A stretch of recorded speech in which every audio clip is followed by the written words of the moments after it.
Last time on 4 Players, 1 Dungeon. Shugor's had a really rough day. Now, he hasn't taken any damage. Right.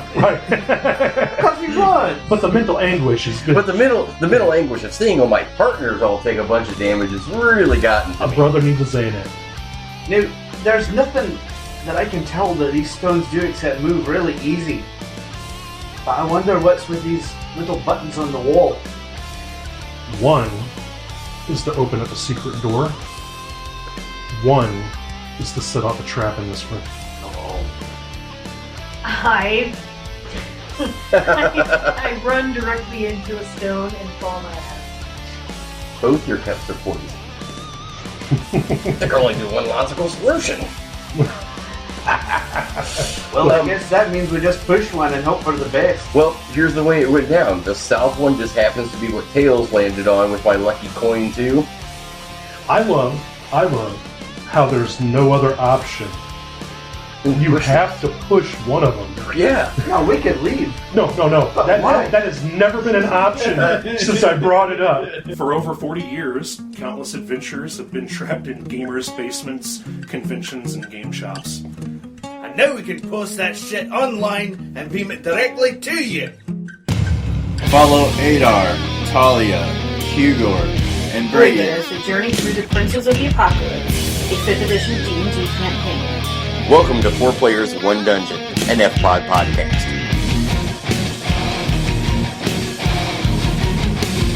Hey guys, welcome to another edition of 4 Players, 1 Dungeon. We're here with Sean, Steve, Maggie, and Jason again. So, welcome back, everybody. Planning on having a good time here. We're going to do a little bit of a recap where we were before.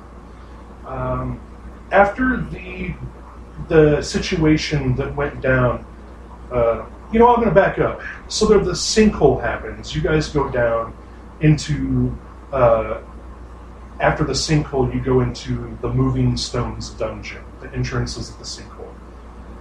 By going through there, you ended up seeing some really weird, whacked out things, including a room that was storing several dead bodies. A couple of those dead bodies were people that you knew, although you didn't know they were dead because you still saw them running around and doing their normal thing, which is part of this ongoing kind of mystery of how certain things are getting done and taken care of, and how certain things aren't. And you got into a big-ass brawl with the Bringers of Woe, which I'm just going to go ahead and let this out. This is the Earth cult called the Howling Hatred. What are they called, Jason? Cult of the Black Earth. That's what it is. The Earth cult worships the implacable. Well, as long as it's not the Blue Oyster cult. And strength and unyielding resistance of elemental Earth. Cultists seek power to destroy the works of civilization with landslides, sinkholes, and mighty earthquakes, thus demonstrating the true power of elemental Earth and the futility of resistance. Now, the way you entered the Moving Stones was from a sinkhole that was caused by an earthquake. There's been erratic weather in the Deseren Valley for a while now. Since you guys came to the valley, you've stayed real busy anyway, but members of the Cult of the Black Earth, they were called the Bringers of Woe. They were the main assault force, if you would, the bulk of the cult down there. And after a pretty serious fight that went on quite a while, you guys came out victorious. At the end of that battle, after getting your wits about you, you realized that in the corner of this room, there were stone. There was a stone in the northeast wall and the south wall. One stone was going to set off a trap that leveled the room. The other stone was going to open up a secret door. Someone pushed it. Who pushed the button? Adar pushed the button. Adar pushes the button. You all go in. Push the button. I couldn't push the button. You all go in. You can see that you have the same scenario in buttons on the other side. And you just closed it, followed this unmaintained tunnel to the to the quarry master's office in Red Larch.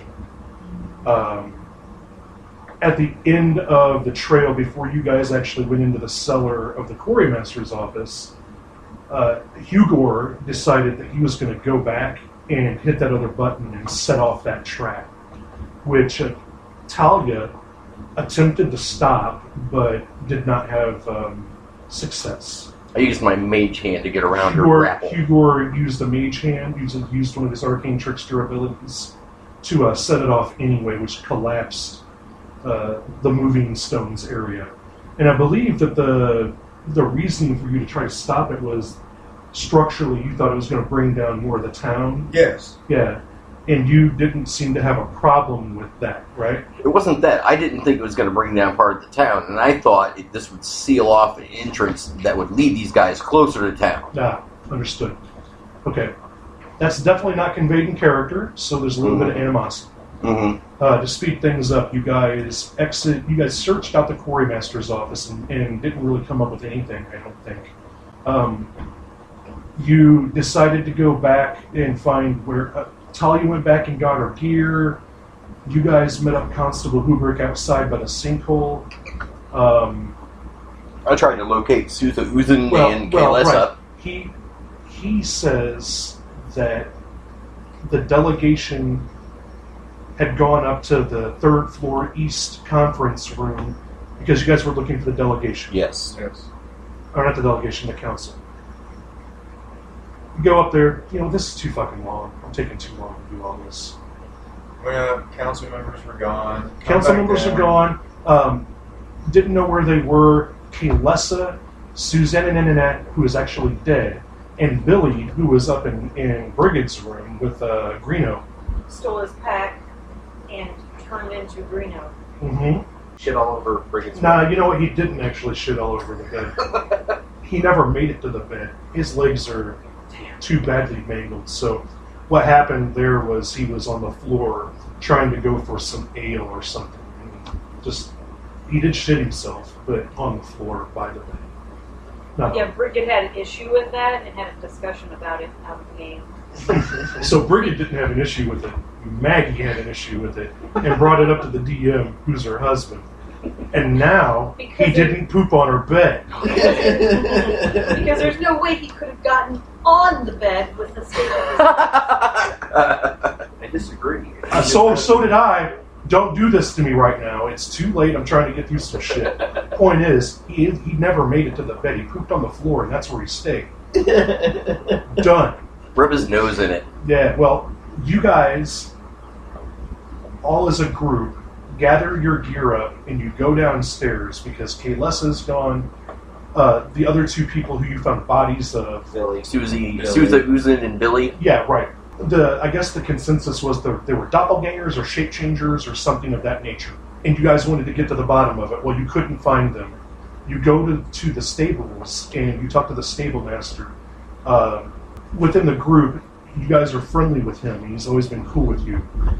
He says, actually, yeah, it's weird that, first and foremost, I've got readied horses for every one of you that can ride. I have a feeling you're going to want them. They're fast. They're good horses. Now, I knew something was up whenever Kaylessa and the other two left here with her strong box full of coin, but everybody was flipping out because of the earthquake and the fire and the sinkhole, and I thought they were just getting the hell out of town. Well, then several of the council members did the same. They came and got a wagon, and they bolted out of town 10 minutes after Billy and those guys did. So, Billy and those guys were, let's say, 25 minutes at the 15-minute mark. 15 minutes ago, the town elders left. They both busted northbound. And you guys should go, I think. Okay, so Get on the horse. Hugor, wants to pick the fastest horse. Things are too weird, guys. You gotta go. Figure it out. Thank you for the information, good sir. Which one's your fastest horse? He points it. He does that. Those are. I grab the closest one and hop on. All right. That's what you do. And what do you do? I'm sorry. Hugor, that's what you do. Talia. Talia jumps on another horse. Adar, they have a smaller pony for you that's fucking ready. We'll take the pony. Alright. I want to make sure that I have the slowest of the fastest horses. Make sure you're really picky. No. What you need to do is you go. No. I take the fastest horse. Right. I get the fastest horse. I just grab Hugor. Hugor, do you remember doing that last game session? No. Whenever we went around, and you were pretty lit, but we went around to do declarations, and we got to Brigid, and Brigid's like, I'm going through the door. And we got to you, and you go, no. Hugo goes through the door first. But it wasn't the first time you did it. You did it Right. No, I've done 3 it. or 4 Yeah, times. yes. And I'm just like, You can't cock block on initiative or declarations, dude. You can't do it. You can't do it. Okay? I'm going to go in and examine the room. And No, I'm going to go do it first. that's cool, because I was going to go in with my eyes closed and just guess what was in there. So, everybody gets on their horses. They head out of town northbound. Okay? 5 minutes into hard-ass riding. You'd see the second wagon. So you see a group of people moving slower into the town open. So What kind of terrain are we looking at? right now it's flat, but it's going into hilly terrain, like rugged kind of up and down hills that twist around. It's not dangerous like cliffs and shit. But there's no cover anywhere. Is There are trees. My question, my thought process is, we can see them, perhaps they have not seen us yet, and if so, I would at least like to try to flank them. I understand what you're Yeah. asking, and I think your thought process is flawed here. That's just a shitty way of me saying don't worry about explaining it, because they see you and you see them.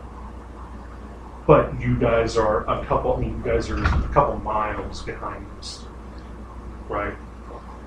Now, I would like everyone to give me a survival roll. It's going to be, just to let you know, it's going to be a moderate challenge. So that's a 10. So DC 10. Brigid rolls a 10. Hugo rolls a 10 plus, plus 13. So, yeah, plus 13. Was that with your survival added in? Okay. 13. 10. So, Brigid 10, Hugor 13, Talia. Talia gets 12. Adar gets a 24. Alright. Adar and his fucking war pony, right? they take off in the lead, right, ahead of everyone. No, because I said I had the fastest horse. But you didn't have the fastest pony. That's right. That's right. What's confusing you is this thing looks like Sir Trots-a-Lot, and it's hauling balls with a dwarf on it. Heavily armored dwarf. It's gray and half bald. It's fucking mangy Nothing looking. but dust. Yeah, man. Hauling ass, frothing from the mouth already. Hugo needs to rethink his life. You're probably 10 or 15, you're probably 30 feet ahead of everyone else. And there's a slight bend in the road up ahead, and you're still maybe like a half a mile, let's say, half a mile behind it at this point. In the bend in the road, you see there are 2 wagons right there. So, like, one wagon is, like, neck and neck with the other wagon. And the bend, after they take the slight, like, 30-degree turn, and you see the first wagon, actually, they were in single file, you realize that one wagon, which is the 3, go forward. The other wagon breaks off and goes east. On the map, going east at this point in the fork in the road is heading to the old quarry. Okay? And then the 3-figured wagon is heading right up the road, heading toward, like, what was it called? West Bridge. But that's like several hours, if not a couple of days away. 3 figures, can I identify the figures at all? At this point, like I said, you're using Elven Vision. No, I mean you can't take out who is who. They're just figures. But in his heart of hearts, he knows it's chaos. Or something. So yell back as Well, long. no, Kate, I'm sorry to interrupt you, but Kate Lessa did go with